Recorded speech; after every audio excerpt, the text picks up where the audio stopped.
ጂሰስ ክራይስት እዛ መስቀል ላይ ሆኖ የሚያደርጉትን አቁምና ይቅር በላቸዋል። እዛ መስቀል ላይ ሆኖ ትልቅ ትምህርት አስተማረን።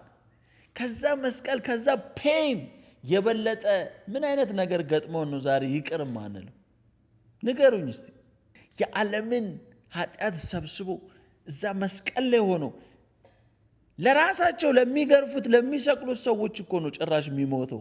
ለነሱ ኃጢአት እየሞተ የሚያደርጉትን አቁምና ይቅር በላቸው።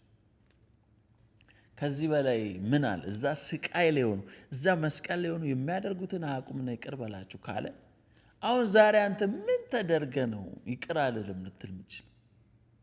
ከዛ የበለጠ ስቃይ ላይ ነው ያለው። አይ ዶንት ኖ። ሰዎች ከርተውኛል፣ ኦፌንድዶኛለሁ፣ ወሬቨር ተክጃለሁ፣ እንዲሆኛለሁ፣ ብዙ ነገር ልናወራ እንችላለን። የእውነት ከመስቀሉ ይበልጣል? ከዛ ስቃይ ይበልጣል? ኔቨር። እዛ መስቀል ላይ ሆኖ ያስተማረን ይሄ ነው።